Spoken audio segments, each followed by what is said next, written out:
Olá, iniciando mais um programa da Fentec TV.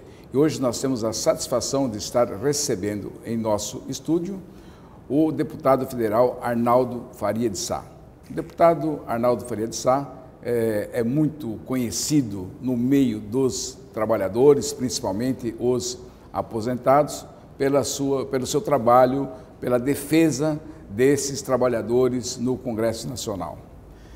Deputado, é uma satisfação, um prazer de tê-lo em nosso estúdio e a participação do senhor é muito importante levar ao conhecimento dos nossos telespectadores as novidades, que rolam hoje, que vai iniciar, na próxima semana no Congresso Nacional, sobre essas medidas provisórias que de sobremaneira afetam muito o bolso do trabalhador e também muito mais os aposentados. É um prazer estar aqui no programa da Fentec e realmente o ano inicia com o pé esquerdo. Lamentavelmente, além das medidas provisórias, o reajuste dos aposentados, abaixo da inflação, uma situação extremamente vexatória que estão submetidos todos os trabalhadores aposentados desse país.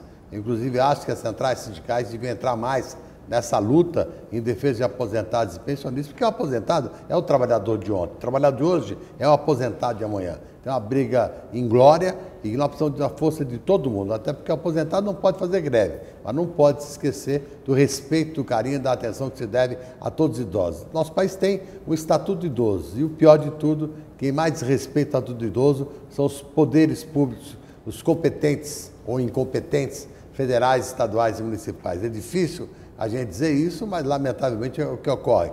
Essa medida provisória 664 e 665, na calada da noite do último dia do ano passado, que a presidente Dilma editou, é total desrespeito. Aliás, na campanha eleitoral ela discutiu muito nos debates, dizendo que não mexeria em direito do trabalhador. E mesmo da frase que ela disse, nem que a vaca tussa. E o pior de tudo, a vaca tossiu e está indo para o brejo. Então, tomar cuidado com esses direitos dos trabalhadores vilipendiados.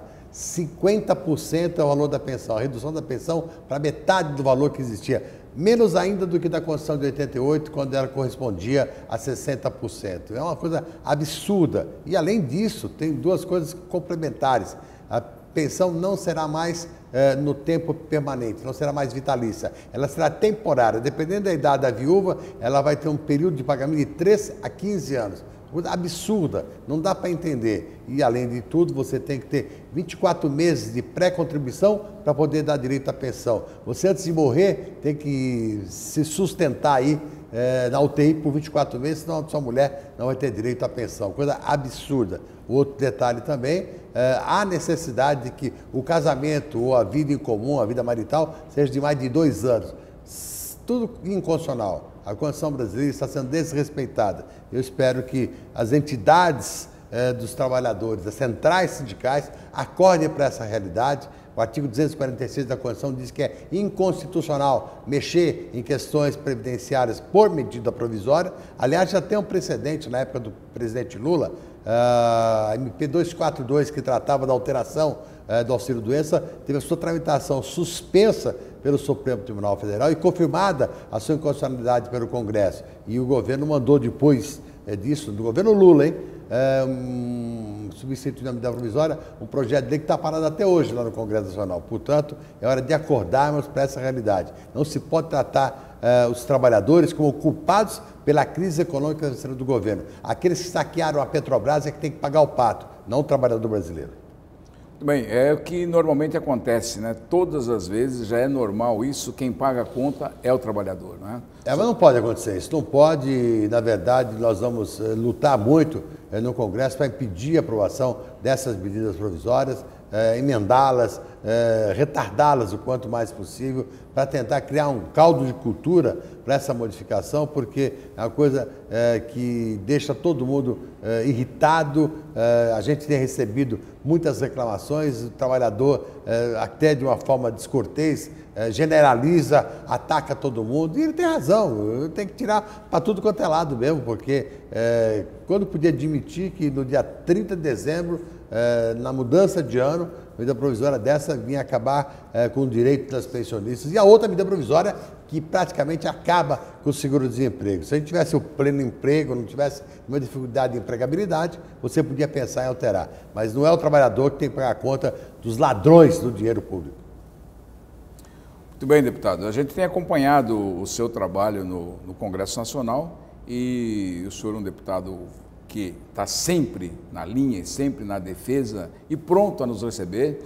E por diversas vezes nós tivemos lá no Congresso pedindo o seu apoio quando o nosso projeto estava o projeto do piso salarial dos técnicos estava na comissão do trabalho. Então o senhor sempre esteve atento às nossas indicações e dos demais. Nós já observamos em outras medidas provisórias, aquela medida provisória da reforma sindical que prejudicava sobremaneira. O senhor foi um dos líderes naquela época. Medida provisória 293 e 294. Nós conseguimos derrotar as duas por inconstitucionalidade. E um detalhe, eram as medidas provisórias que iam acabar com o sistema sindical confederativo brasileiro. Nós impedimos que isso acontecesse, porque era o jogo que interessava somente as centrais, e não os sindicatos de base. E gozado que o relator de uma era o Vicentinho, que era da CUT, o relator de outra é o Medeiros, que era da Força Sindical. Mas a gente conseguiu acabar, bem lembrado você, essa tentativa do governo Lula de mexer no sistema confederativo. E o sistema confederativo sindical tem que ser respeitado, valorizado. Tudo que tem de estrutura sindical hoje, nós devemos a esse sistema. Bem, é bom isso porque me parece que isso deve retornar. Existe aí uma colocação de reformas, e dentre as reformas se fala da reforma sindical. Como é que o senhor vê isso? A primeira reforma que a gente tem que fazer é a reforma do governo, né? Reforma dos ladrões que estão lá, acabando com a estrutura. Quando você podia imaginar um dia que você ia chegar na maior empresa do Brasil, a Petrobras, e largada na mão dos ratos? Quer dizer, acabando com a empresa desse porte. Então essa é a primeira reforma. Olha, o sindicato, com todos os seus problemas, todas as suas dificuldades, o sistema confederativo, fez o que fez até aqui. O que tem, nós devemos a esse sistema. É só você ir na Praia Grande, aqui em São Paulo, você vê todas as colônias de férias que tem, é de algum sindicato, de alguma federação, de uma confederação, não é de nenhuma central, não. Então, na verdade, eu acho que a gente tem que respeitar a pré-existência, extremamente importante. Você tem razão quando você lembra do projeto 2861, que trata do piso dos técnicos, que é uma luta histórica de todos vocês e que eu tenho o prazer de poder ajudar, apoiar, trabalhar por vocês, sem dúvida nenhuma, extremamente importante, e os técnicos merecem muito respeito, porque eles estão num patamar de importância do sistema muito maior do que os doutores querem reconhecer. Bem, deputado, nós vamos para um pequeno intervalo e voltamos a seguir com a nossa entrevista.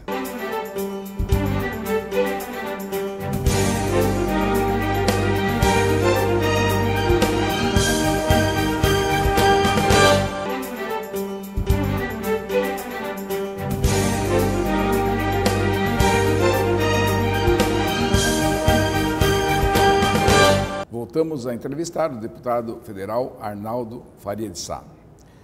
Nesse próximo bloco, deputado, nós gostaríamos que o senhor comentasse sobre o fator previdenciário. Qual a expectativa que nós temos disso ser modificado? É necessário que a gente modifique esse maldito fator previdenciário. O que prejudica o trabalhador brasileiro é uma coisa inadmissível. Depois de 35 anos de trabalho,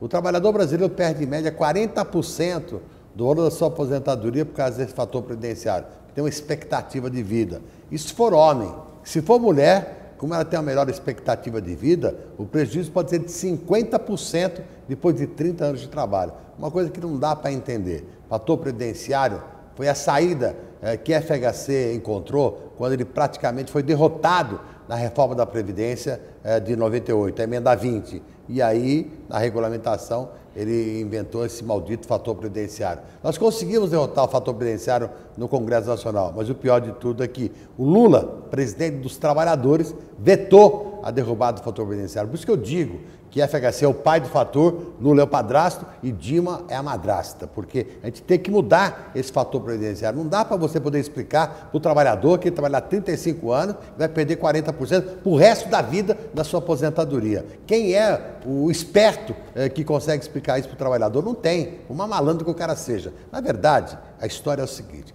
querem complicar a previdência social para fazer o jogo da previdência privada.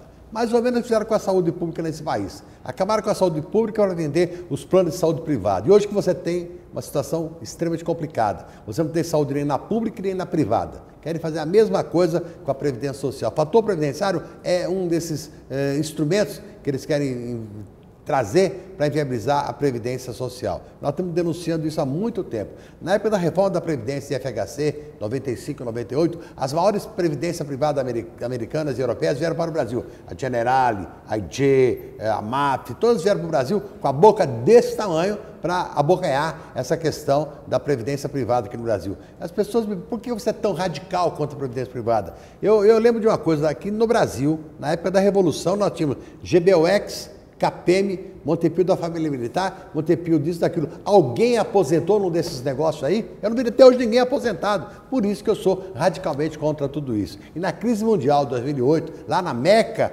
do capitalismo dos Estados Unidos, a Washington Mutual, a maior previdência privada americana, quebrou, literalmente quebrou, deixou de existir. E a IG, a American International Group, só não quebrou porque o governo americano colocou 70 bilhões de dólares dentro da IG para evitar sua quebra. Por quê? Porque tinha interesses internacionais da IG, tinha interesse da Espanha. No Brasil aqui, a IG era acionista do Unibanco, que quase balançou, só não balançou porque o Itaú acabou incorporando o Unibanco por interferência do Banco Central. Então, esse negócio de previdência privada é uma coisa que me assusta muito. E previdência privada, que é a inviabilização da previdência pública, para fazer a mesma coisa que fizeram com a saúde pública e privada. Eu tenho literal posição radical, contrária a tudo isso. E quem mais inviabiliza a Previdência Social é a Rede Globo de televisão, porque nos seus programas, a Previdência é deficitária, tem um déficit não sei quanto do PIB, aquela história toda, no intervalo você descobre quem está patrocinando. Bom Dia Brasil, Banco do Brasil, Jornal Nacional Bradesco, Jornal da Globo Itaú, entenderam? Eles é que vendem previdência privada. Então a Globo faz esse jogo sujo, jogo sólido contra o trabalhador brasileiro. Então, contra a previdência privada radicalmente. Me convidaram até outro dia a fazer parte de um debate com um resort que eles vão fazer sobre previdência privada. Aqui para vocês, ó. Não tem conversa não. Previdência privada vai para o inferno. Tem que ser previdência social pública. Essa é a nossa luta, nossa batalha, e sem esse maldito fator previdenciário. Vamos lutar agora, nesse ano, novo mandato, para tentar, pelo menos, mudar o fator previdenciário. Acabar, infelizmente, não vai dar possível, porque o governo veta, como o Lula já vetou, mas vamos tentar mudar, minimizar, achar uma porta de saída. A tal fórmula 85, 95, quando a soma da idade, mas o tempo de contribuição da mulher é 85, ficaria fora do fator. Quando a soma da idade do homem, mas o tempo de contribuição da 95, ficaria fora do fator. É uma saída, é uma alternativa, porque esse maldito fator tem complicado muito a vida do trabalhador e tem uma alternativa que depende agora de uma decisão do Supremo Tribunal Federal. Aquele aposentado que voltou ao trabalho e continuou contribuindo, pode se beneficiar da possibilidade da desaposentação, que é uma tese que está no Supremo, já tem 2 votos a favor, 2 votos contra. Votaram a favor o ministro Barroso, parcialmente, e o ministro Marco Aurélio. Votaram contra Teori Zavascki e o Zé Dias Toffoli. E a ministra Rosa Weber pediu vista. Já fui pessoalmente falar com ela, espero que a gente possa ter uma solução rapidamente. A desaposentação será uma porta de saída para aquele que tomou tanto prejuízo nesse maldito fator previdenciário. Fator previdenciário, com todo respeito a você, telespectador, vá para o inferno.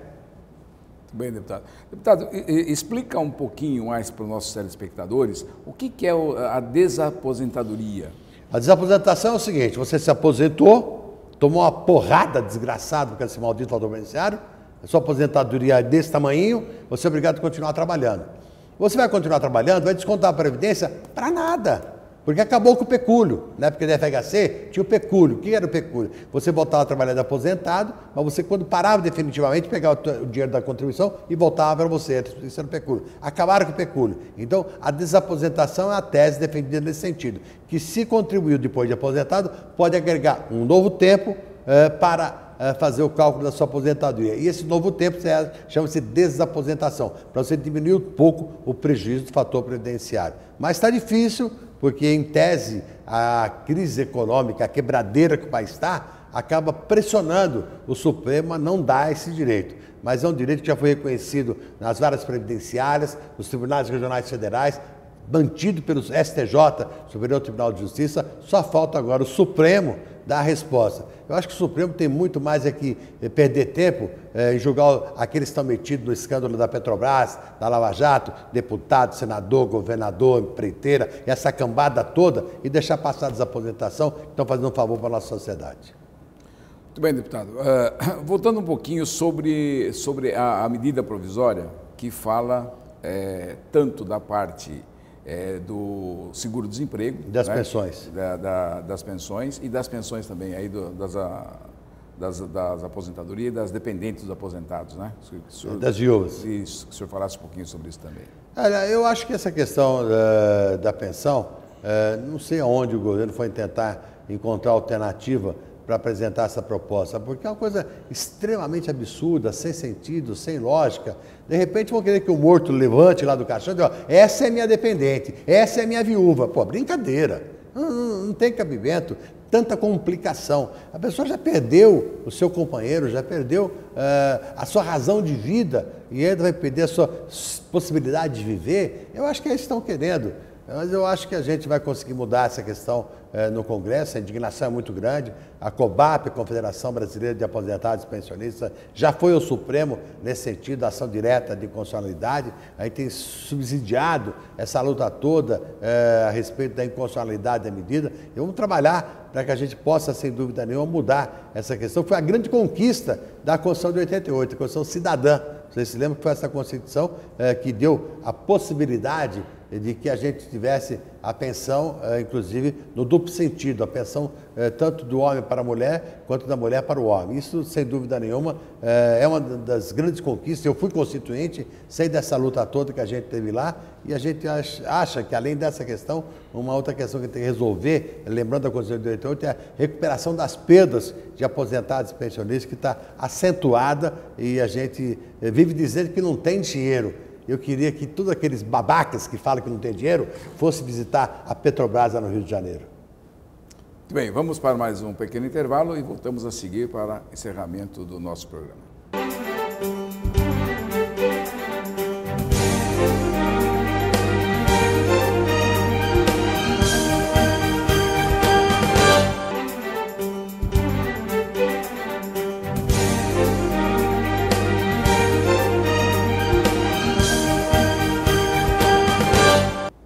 Voltamos a entrevistar o deputado federal Arnaldo Faria de Sá. Deputado, uma reivindicação da categoria dos técnicos industriais. Os técnicos industriais, eles participam do sistema CONFIA-CREA, participam entre aspas. Nós participamos com o dinheiro. Compulsoriamente. Nós temos o direito de pagar anuidade. Nós temos uma regulamentação profissional que dá todas as nossas atribuições, ela não é cumprida pelo sistema CONFIA-CREA. Nós temos mais de 200 mandados de segurança contra o sistema, todos vitoriosos, porque é para fazer cumprir lei. Quer dizer, é interessante, né? Existe uma lei, existe um decreto e não é cumprido. E para que os técnicos tenham essa atribuição, tem que ir para a justiça. Uma das nossas reivindicações é o conselho próprio. Nós já fizemos algumas tentativas através do Congresso, mas isso tem que ser uma iniciativa do Executivo por ser uma autarquia. E tem aquela informação que o governo não quer mais criar conselhos.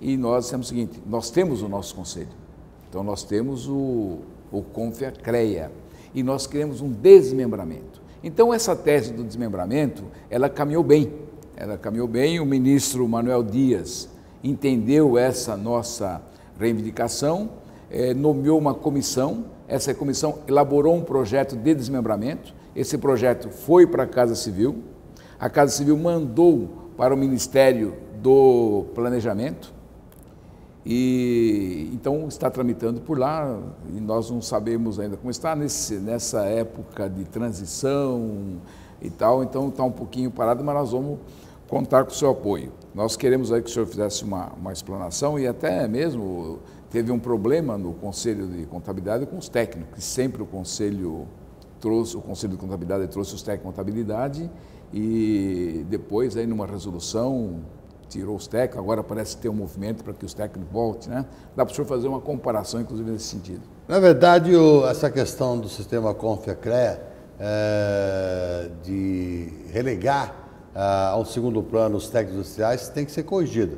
E, na verdade, nem podia mais ser CONFIA-CREA, né? Porque esse A é de arquitetos. Arquitetos não fazem mais parte do sistema. Tem o CAL agora. Então, quer dizer, como já existe o Conselho de Arquitetura e Urbanismo, que é um desmembramento do sistema CONFIA-CREA, eu acho que é a oportunidade, inclusive, de a gente pressionar a Casa Civil e o Ministério do Trabalho para enviar esse projeto do Conselho dos Técnicos Industriais para o Congresso Nacional e rapidamente a gente conseguir aprovar, porque sem dúvida nenhuma é uma reclamação justa, até porque a participação dos técnicos no sistema CONFIA-CREA é compulsória, ele é obrigado a participar e na verdade ele não tem os mesmos direitos que todos os demais afiliados têm. É uma luta importante, vocês têm razão, conte com o meu apoio, com a minha luta, estou no Congresso Nacional à disposição de vocês, eu acho que essa luta é extremamente importante, até porque esse chamado sistema intermediário dos técnicos é o que dão a base, a sustentação de toda a atividade profissional. Portanto, é uma luta que eu apoio e subscrevo com muita tranquilidade e serenidade, e acho que a oportunidade é justamente essa, porque sem dúvida nenhuma o reconhecimento da importância dos técnicos industriais tem que ser espargido por toda a sociedade e não ficar sob o manto de um guarda-chuva que os esconde e não os representa devidamente. Nós temos uma defesa grande em cima não só dos técnicos industriais, das suas atribuições profissionais, como também do ensino técnico.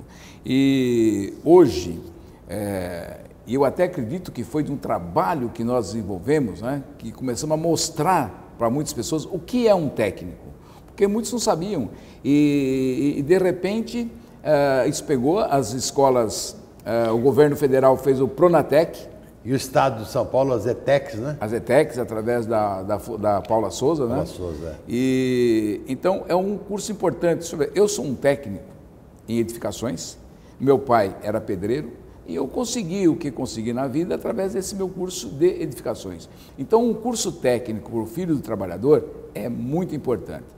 Então, esse Pronatec, o aumento das escolas técnicas federais, aqui no estado de São Paulo, as escolas do Centro Paula Souza, isso é de grande importância para o filho do trabalhador. As ETECs e as FATECs é um sistema importante aqui em São Paulo, você lembra bem, e sem dúvida nenhuma, o técnico em edificação, ele praticamente é quase que um engenheiro, certo? Ele tem todas as aptidões, mas ele é um técnico. E, portanto, ele tem que ter esse reconhecimento técnico que você coloca, que é extremamente importante. Nós entendemos que o valor e a responsabilidade do técnico é fundamental. Precisa passar, como você lembrou muito bem, para a sociedade o valor e a importância do técnico, porque ele acaba não aparecendo para a sociedade, mas é um trabalho muito importante. Eu acho que nós devemos lutar, como você lembrou, para que a gente vá buscar o envio desse projeto por parte do Executivo para o Legislativo e caminhar nesse sentido, como também a questão do piso, que você já aludiu, nós estamos apoiando também, sem dúvida nenhuma. Eu acho que nós temos técnicos eméritos para poder galgar postos em todos os conselhos e ganhar seus espaços. Bem, falando um pouquinho mais do Pronatec, nós temos feito na nossa reivindicação, que é um argumento forte do nosso ponto de vista, que com a criação, com o desmembramento dos técnicos do sistema CONFIA-CREA, vem coroar de êxito esse projeto da presidente Dilma do Pronatec, porque os técnicos terão a sua organização própria. Como é que o senhor vê isso? Extremamente importante, porque você vê a dificuldade de acesso para o nível universitário. Se você não tiver o Enem, não tiver o SISU, você não tem condição de acesso à questão importante de acesso aos cursos superiores, muito difícil, você não tem sustentabilidade. O ProUni vem nessa linha de tentar criar condições de acesso ao nível superior e, na verdade, nós podemos ter esse nível intermediário, que é um dos técnicos, dando oportunidade para todo mundo entrar no mercado de trabalho com conhecimento, com especialidades e, sem dúvida nenhuma, dá um resultado, como você lembrou, tanto para a Pronatec a nível nacional, quanto as ETECs, FATECs no sistema estadual. Eu acho que os técnicos podem dar uma resposta mais rápida e mais imediata e dando oportunidade de trabalho e de formação a todos eles. E o técnico bem formado, depois ele tem condição de ter sustentação econômica e partir para o curso superior sem depender de favor de ninguém. Muito bem. Inclusive, uma vez nós participávamos de uma reunião com entidades sindicais, junto com, na época, o ministro da Educação, Tarso Genro, e discutindo vagas para o filho do trabalhador na universidade. E eu disse o seguinte: ministro, o filho do trabalhador, o trabalhador não vai conseguir sustentar. O governo vai dar uma bolsa de R$ 1.500, R$ 2.000 para ele? Não vai. Então, para o filho do trabalhador é curso técnico, ministro. Então, até nós achamos que foi nessa época que começaram a pensar diferente. Se você lembrar bem, o Sistema S conseguiu fazer, durante um grande tempo da atividade profissional, formação de SESC, SESI, SENAI, SENAT, conseguiram formar vários trabalhadores e você vê que hoje em dia ainda são disputados esses cursos do Sistema S. Então a gente realmente... E o que é o Sistema S? É o que você está falando, é o técnico que o cara pode trabalhar e ter a sua formação e chegar ao mercado de trabalho. Então isso é extremamente importante, porque o trabalho dá, acima de tudo, formação de caráter, dá a expectativa de vida futura para o trabalhador e uma satisfação para o pai daquele trabalhador, sabendo que ele está ingressando no mercado de trabalho com formação técnica. Muito bem, deputado.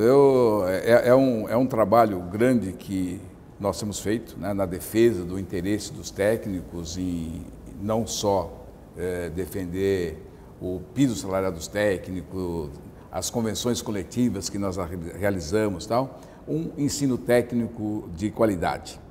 E então é muito importante o senhor estar também ao lado dos técnicos para que nós possamos ter essas conquistas em breve. Eu estou à disposição de vocês, até porque eu sou técnico também, sou técnico de contabilidade e é um prazer participar da programação aqui juntamente com vocês, da FENTEC. E, sem dúvida nenhuma, o meu gabinete, o meu trabalho em Brasília está à disposição de todos os técnicos, porque é com os técnicos que a gente constrói grandes times. Muito obrigado, deputado, pela sua participação em nosso programa. Nós agradecemos e estamos à disposição. Se o senhor tiver um assunto de interesse, não só dos técnicos da sociedade, estamos à disposição do senhor aqui no FENTEC TV. Vamos construir juntos. Muito obrigado.